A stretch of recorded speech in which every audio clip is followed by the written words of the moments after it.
Hey guys, I am interviewing one of my friends and a woman who I admire very much, Isabel Foxen Duke. She has a website called Stop Fighting Food, and she basically helps women who have issues with emotional eating, binge eating, body image issues. She helps all these different women conquer those things. I find that incredibly inspirational. I know a lot of people have these issues, so having a person like Isabel to go to get information from, and to tackle these things within themselves, I think is just amazing. So that's why I'm talking to her today. I have so many questions. I'm so curious about how you got started, what got you interested in this, and so tell me, like, where did this come from, working with women with emotional eating? Well, I think there are quite a few coaches in the world and wellness professionals in the world talking about emotional eating. I think emotional eating is kind of a little bit of a buzzword in certain circles right now. Even Weight Watchers is using the term emotional eating and talking about and alluding to helping women overcome sort of eating your feelings in quotes, which is definitely something that the vast majority of women and really anyone who's ever been on a diet or any kind of restrictive regimen around food likely has dealt with in some capacity. It's really just a matter of degree, right? Some people eat their feelings a lot more. Some people eat their feelings less. Some women alternatively also get into binge eating patterns, which I actually put into a category all on its own.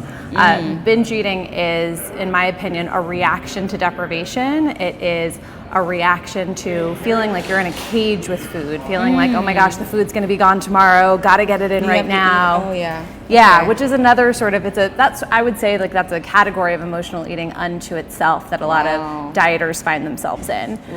So emotional eating is a really broad topic, but ultimately how I got into it was because of my own struggles with both emotional eating, binge eating, diet binge cycling, and just generally feeling crazy around food, which is really how I describe the work that I do. I help women reclaim their sanity around food and feel like empowered around food again. Right. Oh, that's awesome. Thanks. So like, what is your experience with all this? So I often start the story by telling people out there, they sometimes believe me and sometimes don't. I was put on my first diet when I was 3. What? Yes. 3? Yep, because I was high on the baby BMI scale. I was, I guess for whatever reason, a chubby baby according to my pediatrician.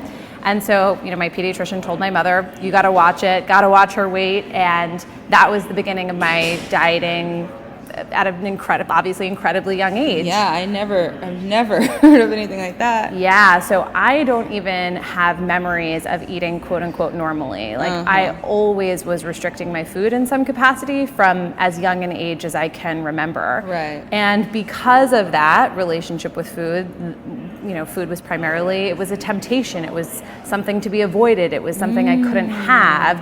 And therefore I kind of became more and more obsessed with it the more and more I dieted, and the more and more I tried to control my food. Ultimately, the more I felt like food was controlling me. It was like I couldn't even trust myself around the bread basket. Wow. Like I would just keep thinking about whether or not I'd had too many pieces of bread. Could I have one more? Like it became a constant struggle within myself, just managing food all the time and feeling like I always had to try to control myself around food and sort of deny my urges, which just became more obsessive and more compulsive as time went on. So that kind of brings up this whole other area of emotional eating that I think a lot of people forget, which is, emotional eating isn't just eating your feelings. That doesn't just happen for no reason. When we are dieting, when we're trying to control our bodies through food and basically start feeling like afraid of food and, oh my gosh, that's going to make me fat, I can't eat that, we become more obsessed with food and more likely to turn to food when under emotional duress. And that's sort of like the eating your feelings part. Exactly. Basically, the more we restrain ourselves around food, the more we diet, the more likely we are to engage in emotional eating behaviors. You don't really see that many women or men identify with the term emotional eater unless they have a restrictive history with food. Oh, okay. Yeah. Okay. Interesting. Yeah. So it doesn't just come out of nowhere. It's the dieting and the restricting that sort of triggers the emotional eating. Yeah, generally speaking. I mean, it's kind of a weird area because I think that most normal eaters do eat their feelings occasionally, even non-dieters. I think that that's a universal experience. It's just that we know that dieting increases your likelihood to turn to food and emotional duress when under emotional duress, rather than an quote-unquote normal eater who probably has developed a variety of other coping mechanisms and ways to deal with their feelings over time.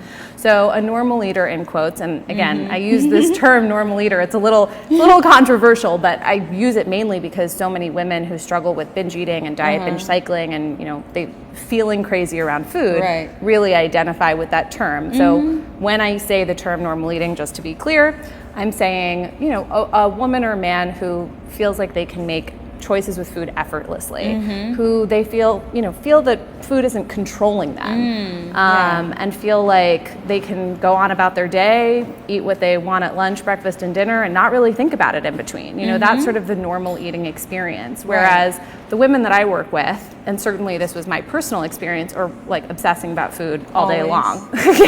So when you're obsessing about food, because I think about food a lot, but I think about like the new recipes I'm gonna make, and fun stuff. Yeah, fun stuff. So what is it? What is the mindset, the opposite of that? Good distinction, really important. So a normal eater who just, for instance, is a chef, or or is a food critic of some kind, or just, enjoys learning about food for whatever reason.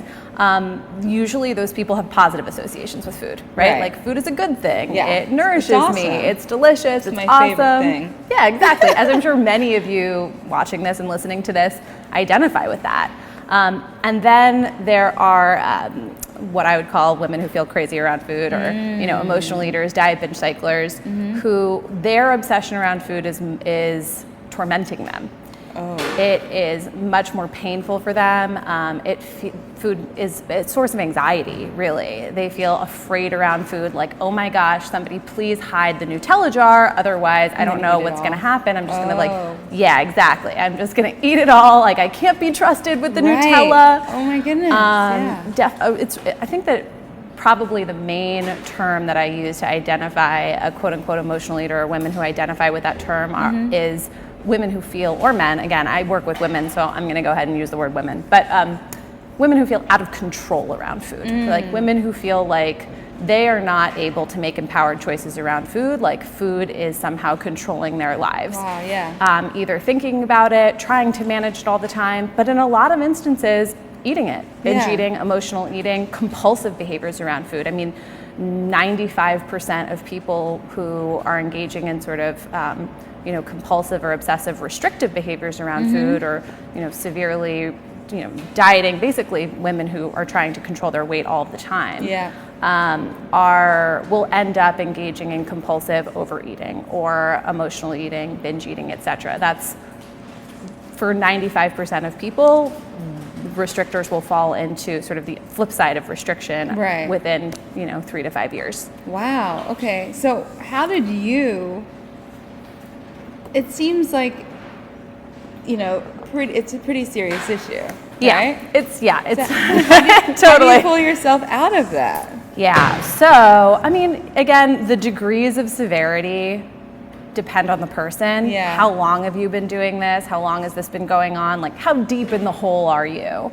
And for me, I can say that I was pretty deep in the hole. I was diagnosed as clinically disordered eater. I was diagnosed as a binge eater. I was in rehab at one point. I was seeing every therapist in the world. I was, very luckily had a lot of resources to be able to do these things. Most women who struggle with binge eating never get to a point where they're really seeking clinical care. But I was also, probably because there was some other behaviors that were going on. I was so desperate to basically try to control my food, which really, when I'm being honest, I was so desperate to try to control my weight, and so desperate to try to lose weight, that I was using stimulant medications. I was using drugs to control my weight. I was doing from eating. Yeah, to keep me from eating. Exactly. Wow. So that was actually how I ended up in rehab, was that I was got really hooked on stimulant medications basically, and that was ultimately how I got into clinical care. So obviously this is a spectrum as far as severity. It can be really severe, which was my experience. But also, even coming out of rehab, and even after I stopped using drugs, and even after things were sort of okay, I think I fell to the sort of middle ground place, which is I think which most women relate to, where I wasn't doing anything super self-harming, but I was just mentally felt horrible about my body all the time. Oh, okay. Yeah. I felt still pretty out of control around food. Like I couldn't be trusted around the cupcakes. Like, please get them out of the house. Right. Otherwise I might just like eat the entire pan and again, feel horrible about myself. The body image concerns were probably the most painful for me. Just feeling like I didn't want to leave the house because I hated my body so much. And I was so angry with myself all the time and confused, and just felt like there was something so fundamentally wrong with me that I could not control myself around food. And it didn't occur to me really at the time that it was my desire to gain control of what is really a biological instinct, right? Like you eat. Exactly. Yeah. Right. Like that's another thing, quote unquote normal eaters do not plan out every bite they're going to eat in advance. Right. They eat when they're hungry and stop when they're full, and they experience biological, imperatives around food. Yeah. I basically didn't even know what hunger was when I was really deep in it. I mean, I understood when I was starving, and I understood when I was so full that I could barely breathe. But there was no in between. There was no in between. Yeah. Okay. Yeah. Wow. Which is, a big part of the sort of first step of overcoming this stuff is getting back in touch with your body and starting to eat like an animal, eat like a mammal. Yeah. We're mammals. We're human mammals. Exactly. And I think most like diet bingers, they've been spending their whole life trying to control their food based on, what they should eat. Yeah. Like, what does this diet tell me to eat? How many calories should I consume? Oh, yeah. That Which kind is of thing. so confusing. There's so many different mixed messages around that. Yeah. So do you think before you said that you weren't comfortable even after the rehab, and you weren't physically harming your body anymore, but you also didn't like your body. No. So does that come from being on so many diets, or is that a product of that? I actually think it's the reverse. Okay. I think most of this problem stems with a body image issue. It stems from, I can't stand the way I look, I need to lose weight, my body's not good enough, which is a message that pretty much all women and increasingly more and more men are getting. Yeah. And then what ends up happening is we take action around it, which everyone is telling us to take, which often is to engage in these really restrictive, unhealthful diets, right? Like, count your points, count your calories, restrict your portions, like all of this, right? Which are not usually based on what an individual human body actually needs, right? Like, we're all different. Like, you might need more or less calories than I need. Yeah. These one-size-fits-all diet are basically, they're like a disaster waiting to happen. Exactly. But they're so popular also. Yeah. It's like, if you could just there's diet book after diet book after diet book, and they're so all different. And yeah, well, and this is not to get too political with it by any means, but there's an enormous industry behind this, and just a huge amount of money being made on quick fixes. Because if there's quick fixes. Exactly, the quick fix. I think if there's anything that women want around food, it's that they want a quick fix to what they consider to be their body that isn't good enough. Right. Which again, this concept of good enough is a troubling concept to begin with. Right. I mean, when is your body good enough? Right. It seems to be a never-ending process. But yeah, totally. Yeah. Sadly. So regardless, I think that. I know that for me, definitely the hardest part was just feeling like I didn't even want to go outside because I, was ashamed of my body. Right. And I really, obviously, I thought that the solution to that was just ever increasingly restrictive diets and greater and greater attempts at trying to control my food, which in a lot of ways, on this topic of biological imperative, it's kind of like trying to control your breath, trying to control everything you eat. It's kind of like trying to control how you breathe. Like, I can control my breath temporarily, right? But at some point, because it's natural. Exactly. It's so at some point I will not be able to continue to control my breathing. You can't think about it all the time. Yeah, it's an automatic process that is totally biologically instinctive. So what happens when I try to control my breath? When I try to control my breath, at some point I'm going to lose it, and I'm probably going to start gasping for air. Right? Like if I go underwater and I hold my breath, when I come up, I'm going to, right, just try and get as much air in my lungs as I possibly can as a reaction. That's basically what binge eating is. Right? It's gasping for air when you have been restricting your food. And so, you know, again, this is sort of slightly different than the way we think of classic emotional eating. Sure. Even though emotional eating is also related to dieting, it's something we see happening a lot more frequently in dieters, because dieters and women who have struggled with their body image tend to think about food a lot more. Right? Like there's exactly. Just, you know, can I eat this? Can I eat that? I already ate that earlier. Right. If you're obsessed with food, you're going to eat emotionally more. If you're obsessed with food and thinking about it all the time, the second you like want a nice treat or want to comfort yourself, you're gonna probably turn to the cupcake over, say, a normal eater who might turn to a cupcake, but they might also like put on a podcast that they like, or listen to some music that calms them down, or do, you know, call a friend, do any other number of things. They have a more diverse range of coping mechanisms. Whereas the dieter tends to be more reliant on emotional eating as their primary coping mechanism. Again, emotional eating is sort of, in my opinion, that's sort of like a secondary problem. I think the binge eating is much more painful, and that's that sort of like gasping for air after you've been restricting your food. That like, you know, I think actually it was another woman who I know who's in this industry, Josie Spinardi, who coined this term, gasping for food. Oh, wow, Yeah, and that really resonated with me and is something that like certainly I relate to, and I think a lot of dieters relate to in general. I feel like this is so common, but the way you're talking about it makes so much sense to me, you know? It's because I do know a lot of people who would consider themselves emotional eaters and who do binge eat and who have, you know, some sort of disordered eating or disordered way of eating. Or thinking about food. Exactly. Disordered thinking is really where it all kind of starts.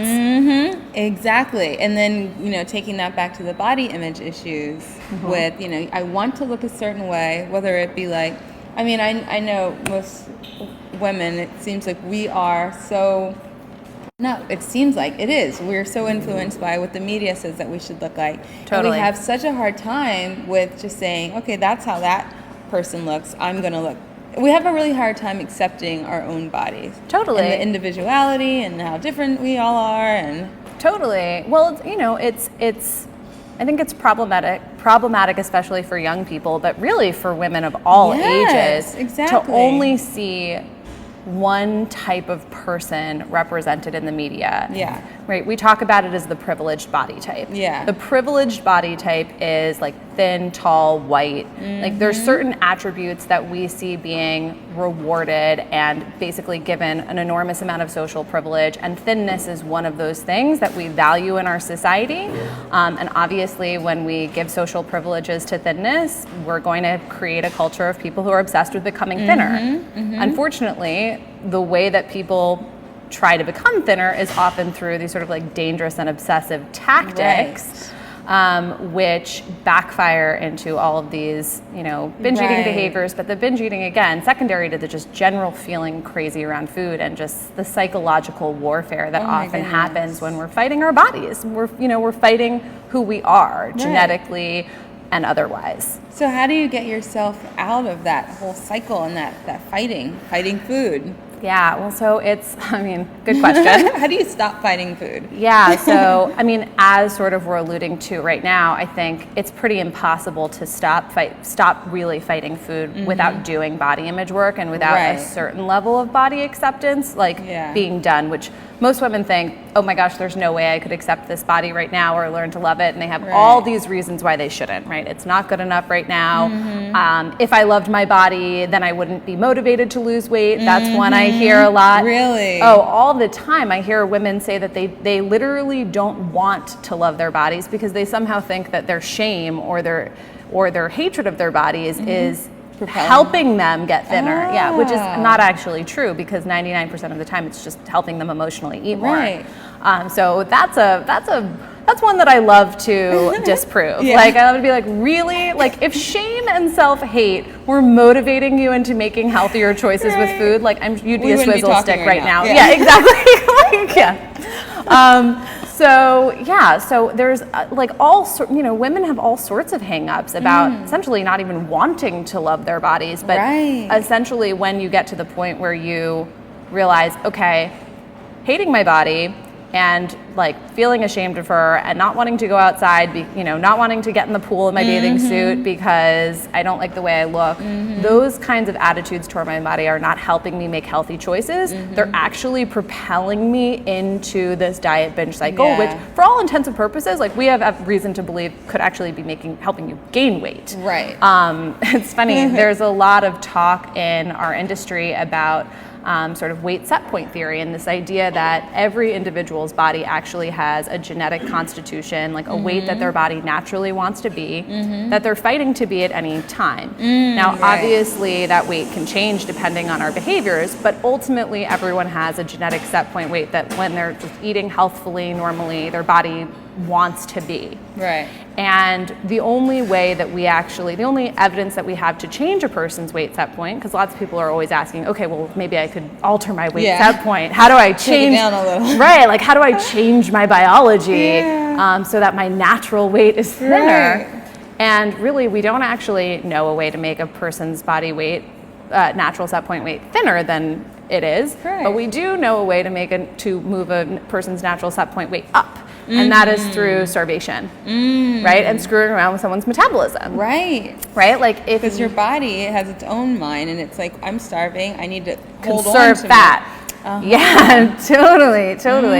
So in a lot of instances, the 95% of the sort of diet restrictive behaviors that women think are helping them lose weight, even if they temporarily lose weight, they're probably gaining weight in the long run from doing them because there's a really, really high probability that they are screwing around with their metabolism by doing it. Wow. Yeah.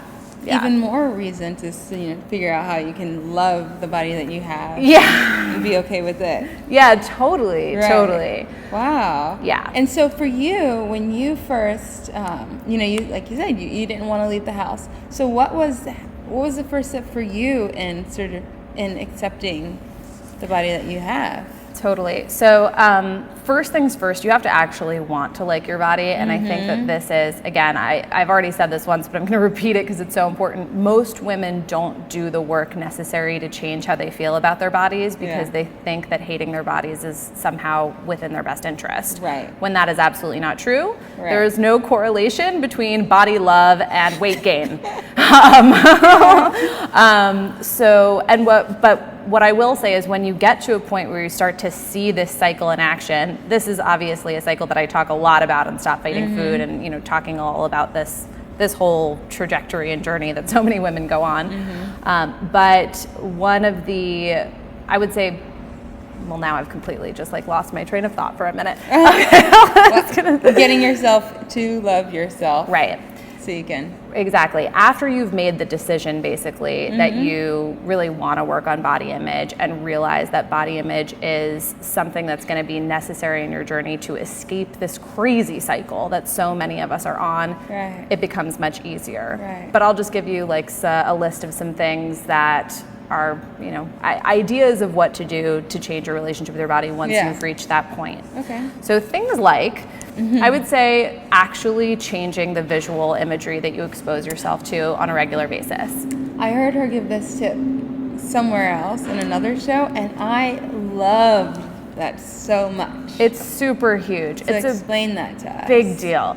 So basically, we only know of one scientifically proven way to change a woman's body image. I happen to think that there are lots of others, and I talk about them all the time, but probably the most effective and the most important, and again, the only scientifically proven way to change how a woman feels about her own body is by exposing her to visual images of body diversity. Right. So if you, like what we were saying before, if you're only looking at a specific kind of body type as, the praised, the privileged body, and you don't look like that, you're gonna feel like horrible about yourself. If you take it upon yourself to actually look at images of women of varying sizes and varying body types and just various forms of human diversity and human beauty, you're going to start to see beauty in those shapes and sizes and forms of human diversity more easily, basically. And you'll start to identify yourself with images, right? So one of the things that I often tell my clients is, I want you to go on Instagram and find accounts of women who inspire you and who you look up to and who you think are beautiful and who you think have, cool clothes, whatever aspirational images that work for you. And I want those women to be your size or bigger. And so for me, that's often like various plus size models. I mean, plus size models are a really interesting thing to look at right now because they are, they're sort of taking the body image world by storm. Like they are kind of blowing up the fashion world right now. I think plus size fashion in general is something really interesting to watch. Most people, they hear the word plus size and they're like, ugh, like they completely have this image of like frumpy and not anymore. Only wearing Talbots. Yeah, exactly. No Talbots. But now, we have all of these incredible designers. Fashion Week has now started having plus size shows because all of these really cool fashion bloggers have come up. And they're like awesome, young women, well, actually women of all ages, but they are women who are essentially being like, yep, this is my size. I don't have the traditional body type. P.S. Only 5% of women do, if that. And I'm just another one of these women who's not what you generally see in magazines. And I'm going to show you, I'm going to show myself looking effing fabulous and wearing, the clothes that I want to wear that make me feel good about myself. And these women, these bloggers have just blown up. They're all over Instagram. The plus size modeling world has become just super interesting. I mean, they're modeling for all sorts of high-end fashion brands. Like I mentioned, plus size shows in Fashion Week are taking off. And they're just, they're really incredible to watch. I mean, my personal Instagram is just like literally like one hot plus size model after the other. And I look at them and most of them are bigger. I'm not like plus size myself, but just watching them is just, it changes your idea of beauty. It changes your idea of what sexy means.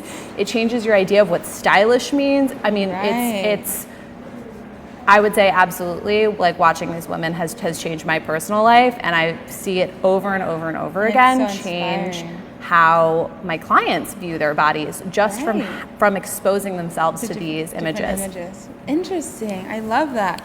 So that's something that everyone can do. It's really easy. We all are on Instagram and social media all the time. I have one little side question about that though.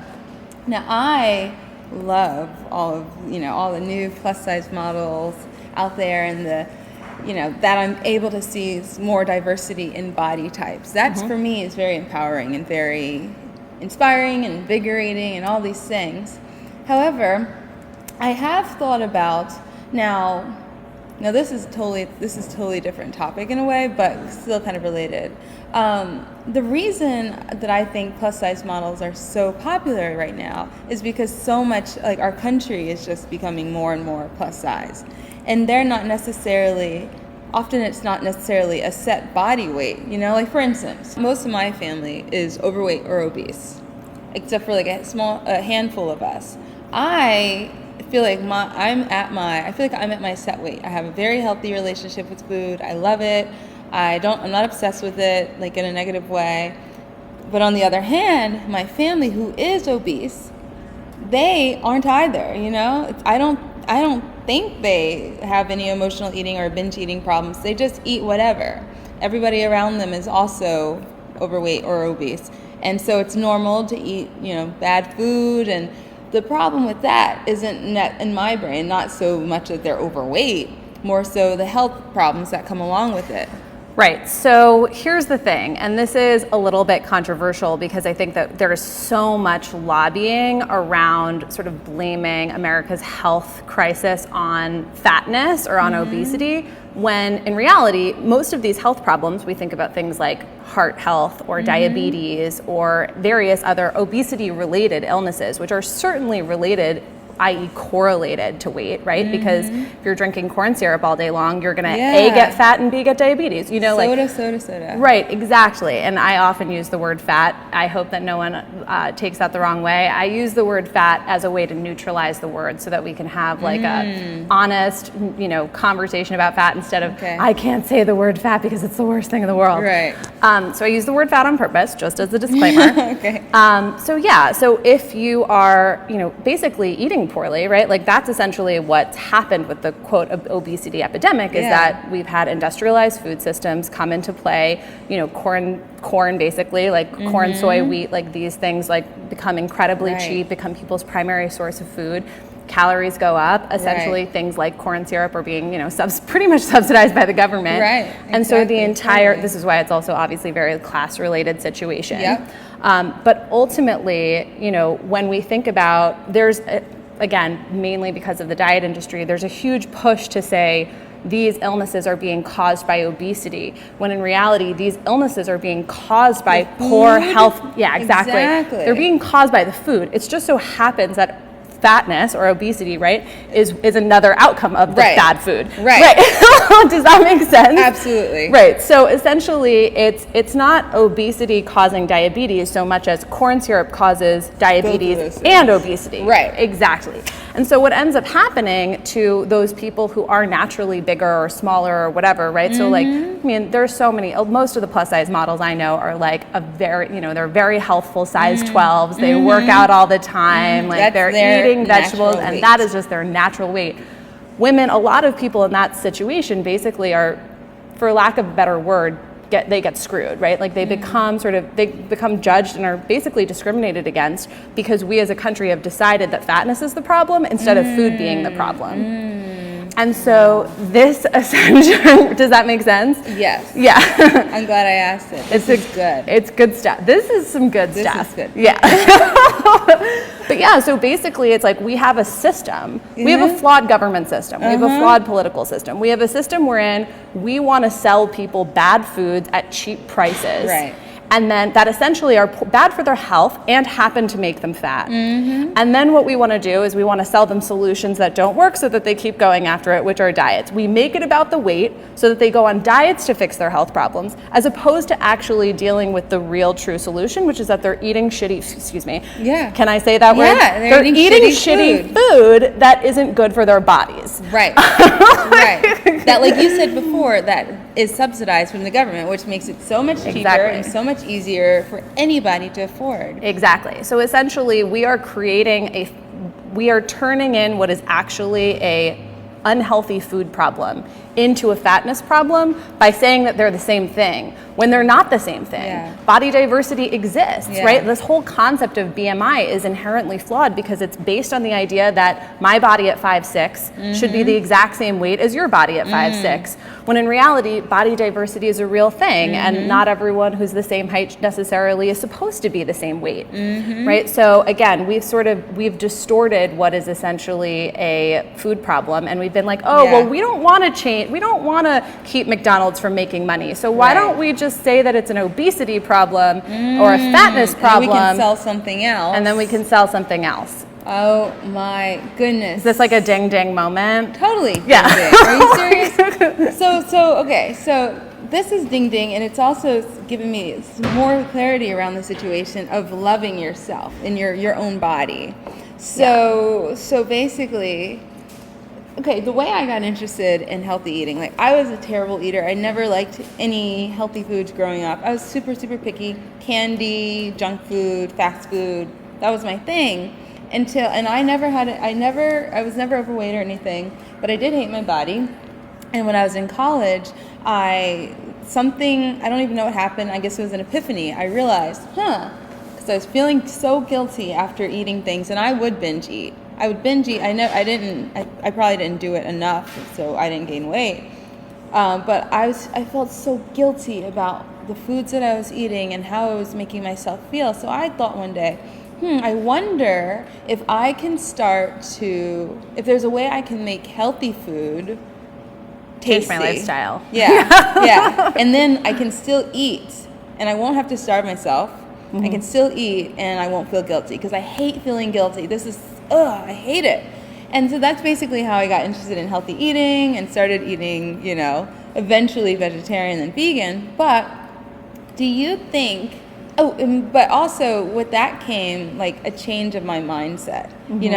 After a while I had more energy, and I just kind of forgot about all that because I guess I looked at myself differently, and I just felt more comfortable with my body, or like after that, like without even trying. Totally. Well, also the thing is that psychologically, when we're making choices around food because of how they make our bodies feel physically, or our health, or something that we don't perceive to be a marker of our self-esteem, i.e. our size, we are much more likely to stick with that decision. We are much more likely to not engage in binge eating behaviors, which I'll explain why in a moment. But essentially, making healthful choices and changing your lifestyle around food for the purpose of health or for the purpose of feeling good physically in that moment, right then and there, is a very different psychological situation than I need to change the way I look to make other people happy. Oh, yeah.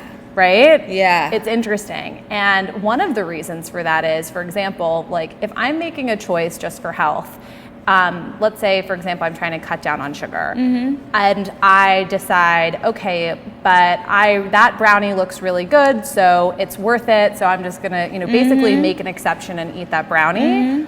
I can kind of be like, okay, I'm taking the health hit there from that brownie, my blood sugar is going to spike, but like it's not the end of the world. Like I'm just going to continue on with my regular like lower sugar choices moving forward. Right. Whereas when it's about weight, there tends to be, and the reasons for this are complicated, but there tends to be much more of this like on or off the wagon mentality, right? Yeah. So like I'm either sticking to my diet and doing well and like, doing a good job at taking the weight off.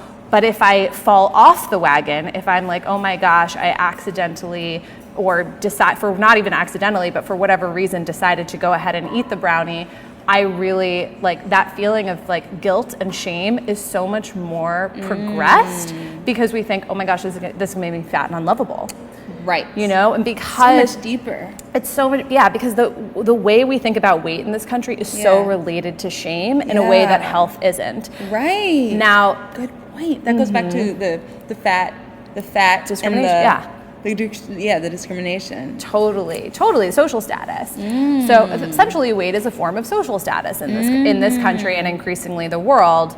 And so when we're making decisions for weight, it's like the shame around it is so much bigger than it is for health. Now, I will say that is changing, and there is some conversation in this country about health shaming going on, and basically this sort of moralizing of food and sort of making health into this sort of like almost religious, ethical issue. Like you absolutely. Oh yeah, I read a couple articles about that recently. This is a big hot topic. This is like the new hot topic, guys. I'll put some links. Yeah. Okay. Good. This is the new hot topic. There is a conversation about health shaming, and I think that the reason why health shaming has come up is because of increased incidence of orthorexia. Oh my goodness. Yeah, increased. So orthorexia, for those of you who don't know, is basically a compulsive, obsessive, sort of very anxiety-provoked obsession with making healthful choices, to the point where you like can't even be around brownies because it makes you anxious. Right. And so this is real. Like this is a real diagnosis that people are seeing in greater and greater numbers. Exactly. It was recently added to the DSM as a form of an eating disorder. Yeah. And this is something we're seeing more and more. And there is no doubt that that is parallel to, again, the sort of moralizing of health, right? So, and when I say moralizing health and shaming around health, that exists to some extent. It is by no means as shaming, the health culture is by no means as shaming as the weight culture. I mean, the shame around weight is number one, faux show. But like the shame around health is absolutely increasing and something that's happening also. And I think a lot of that has to do with, there's just a lot of reasons for it, but yeah, that's something that we certainly seeing. So my sort of answer to that, sort of my kind of political answer, if you want to hear it, I do, is essentially, health is a value that I should be able to choose for myself, right? So it's my body, I get to do with it what I want. So I personally do choose to, eat lots of vegetables, move my body on a regular basis, and do things that improve the health of my body so that I can live a long, happy, healthy life. And, health is basically a personal value to me. I don't require or make someone else feel badly if it's not a value of theirs. Right. That makes sense. Yeah, like you are allowed to do. Basically, it's the idea of everyone's allowed to do with their own body what they want.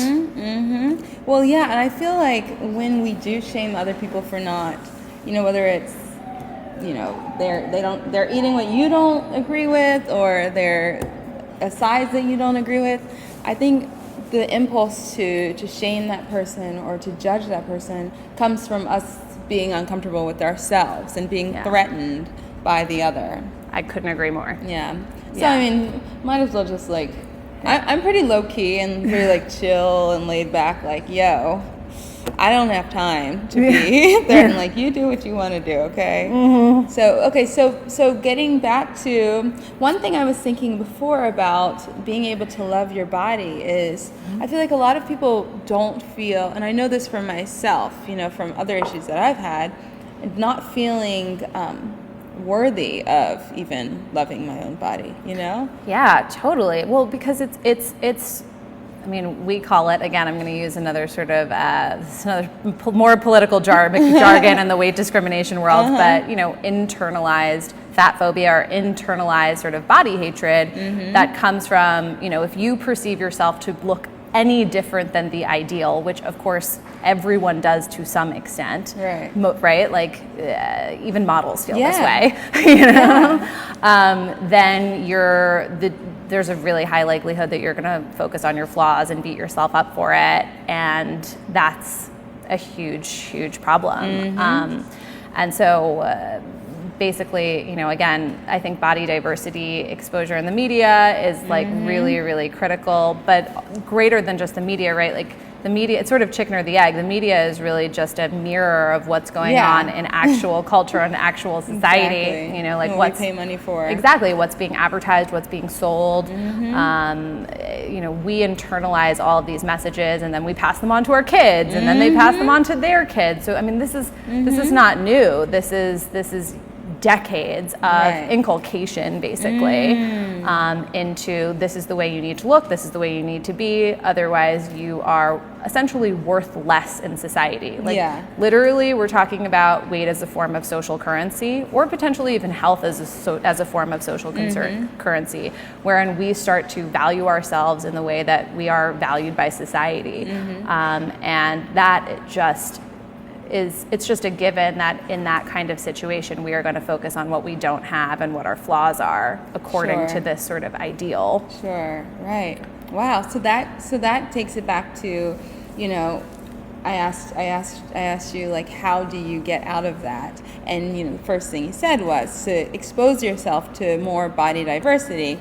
Easy to do it on Instagram and I guess other social media. Pinterest, I bet Pinterest is great for that. Totally. I'm sure that that's true. I'm not a big Pinterest person myself, but I would imagine that it is. I know that I started a Pinterest board a little while ago, and I have a whole body positive section. I haven't contributed to it in a while, but just some nice body positive images. Right? It's kind of like making a vision board for yourself. Totally. Too. Like whether, maybe you don't want to have, maybe you have like 50 different body types and you can't be all 50 of them, but it's like putting those images together to get in your brain that this is beautiful and this is you're celebrating diversity. Exactly. Totally. We definitely, because the media might not do that for us, so this is a super easy way to do that on your own. Absolutely. And it's fun. Absolutely. Also. Another thing, and this is sort of the flip side, is things like editing out messages that make you feel badly about yourself. So for example, like if your mother is, fat shaming you or body shaming you in any capacity, again, this is not just about the media. This is about culture. This is about interpersonal relationships. This is, this sort of way of thinking is kind of an epidemic. That's the real epidemic in my opinion. But yeah, like being able to have a conversation with, let's say it's a parent who is like regularly body shaming you and say, I really don't appreciate these comments. They're really hurtful to me. They're not helping me change my body. They're not helping me make healthful choices. You're just making me feel badly about myself, which likely is going to let me like sit in my apartment by myself eating Ben and Jerry's. Like that's probably what's going to come of this psychological situation. Right. So you let them know. Yeah. I mean, again, it depends on the situation. Everyone's different, but I'm more just giving an example of, it's adding positive things is great, but again, we also live in a society where lots of negative things are constantly coming in, not just from the media, but from all sorts of sources. And being aware of that and sort of empowering yourself to, I guess for lack of a better word, either stand up to those forces and or just like politely take them out of your life. Yeah. Oh, that's good. Yeah. That's really good. That's also like empowering. It's another form of self-empowerment for sure. It's self-advocacy. Yeah. Standing up for yourself. Yeah. It's very, very freeing. So how do you work with, I think you are so wise. How do you work with women to do this, help them stop fighting food? Well, again, most women come to me because they identify with sort of the binge eating or emotional eating part of this cycle. So admittedly, that's how like 99% of people come to me. Then we start getting into a conversation about, okay, so where is the binge eating and emotional eating come from?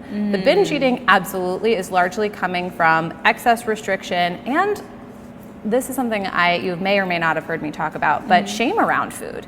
When we feel shameful about what we're doing, it actually in and of itself can contribute to binge eating, because we kind of go into this mode of, oh my gosh, I'm doing something wrong. Better do it now. Tomorrow I'll be good.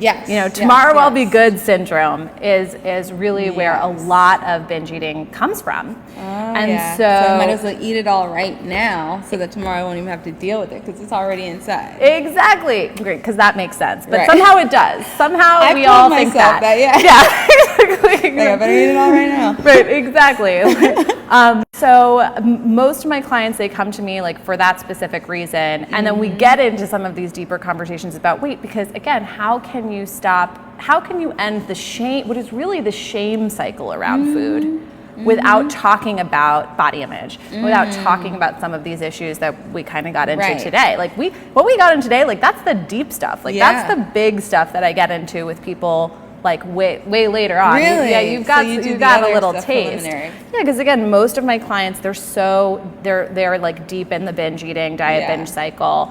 And they, like from their standpoint, like they've never heard the term weight discrimination, most of them, as probably most of the people listening to this have, like it's unusual. So they just are coming to me saying, Isabel, I keep trying to lose weight and I can't stop binge eating my face off, or I can't control myself around food, or I keep eating my feelings, I can't stop thinking about food. These are the problems, in quotes, that women really identify when they come to me. They generally only later on learn how related it is with all of these other issues, including but not limited to like this political and social issue, really.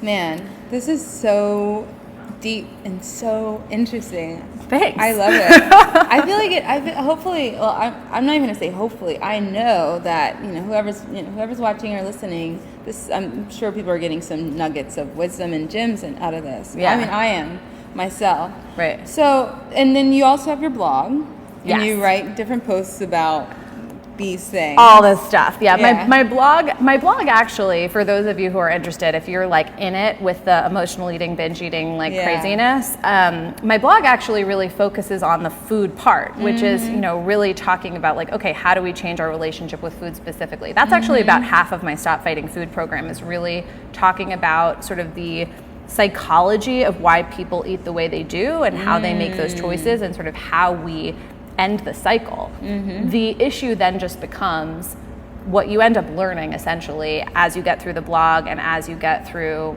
Stop Fighting Food, the video training series, is that you come up against a wall at some point where it becomes impossible to end the shame around food and end sort of the shame spiraling that's making all this binge eating, emotional eating stuff happen. It becomes impossible to actually deal with that unless you decide to do the body image work. And that's where then that's like phase 2. Like body image work is essentially phase 2 of this whole situation. It's like, okay, I now understand what is driving my compulsive behaviors around food, and I also understand that I'm coming up against a block wherein I can't stop feeling badly about what I eat and shame spiraling into binge eating and essentially restricting my food. I feel like I can't stop trying to desperately try to control my food, even though I know I'm probably going to rebel against that control. I can't stop doing it. I feel compulsed into it because I feel so badly about my body or so desperate to lose weight. And so that's where the body image conversation begins. And then that can start to change how you actually react and how you actually live with food. That's when people really, in my opinion, become quote unquote normal eaters. Right. And again, normal eating does not mean unhealthful eating by any stretch of the imagination. I eat super healthy foods, but I don't have an emotional attachment to what I'm eating. I don't feel obsessive. I don't feel compulsed. I don't feel crazy around food. It's effortless. It's like, what am I going to have for lunch today? Oh, I guess I'll have, a salad with chickpeas.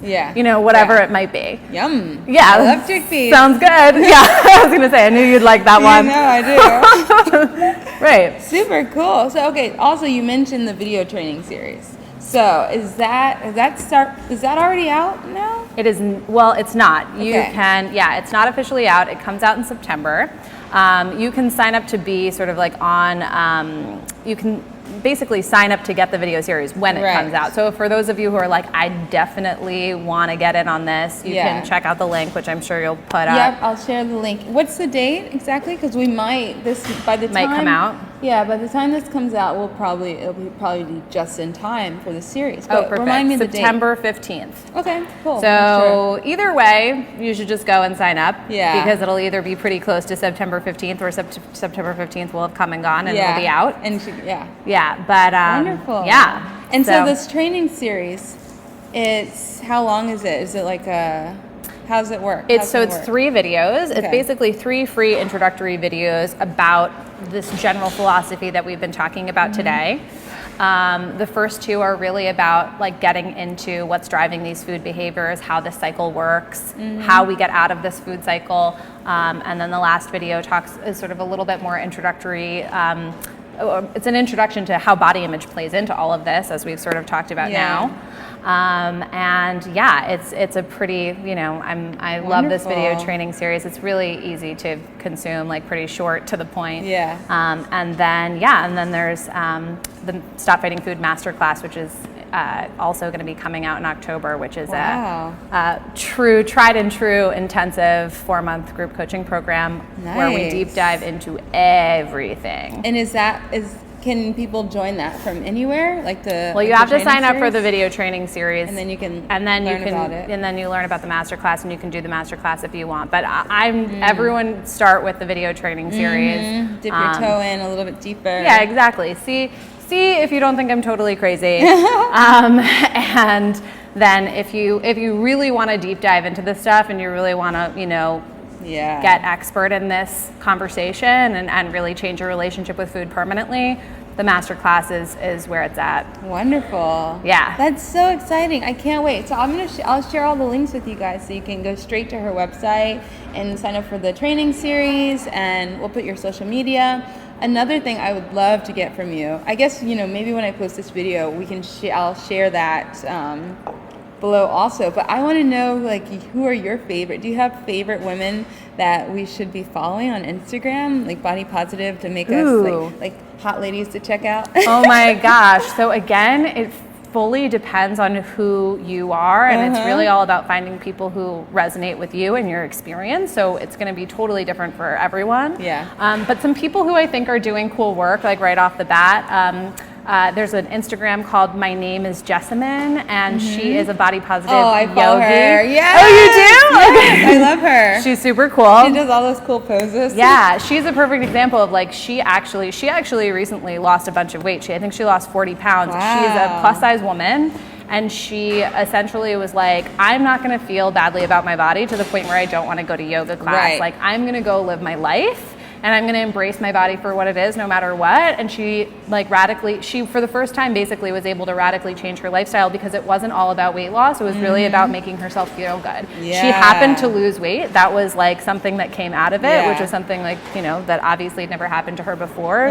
But really it was like, she's very clear that, it was really through like self-love and about doing what she wants to do in the world and making herself feel good and sort of taking the shame and self-hate out of the equation that actually allowed her to make sustainable, healthful choices like go to yoga on a regular basis. That's so cool. Yeah, she's awesome. Okay, we'll definitely link. So it's I Am Jessamine. I believe so, yeah. Okay, yeah, I'll link to her. I've been seeing her in other places as well, because there is more of a conversation about body positivity and about like, inclusiveness. Yes. Yeah. I love it. I love it so much. It's cool. So, yeah. Awesome. Well, thank you so much for having me. Thank you. And I want to encourage anyone, if you have any more questions for Isabel, leave them in the comment section, or like I said, I'll give you guys the link so you can go straight to her site. You can ask her.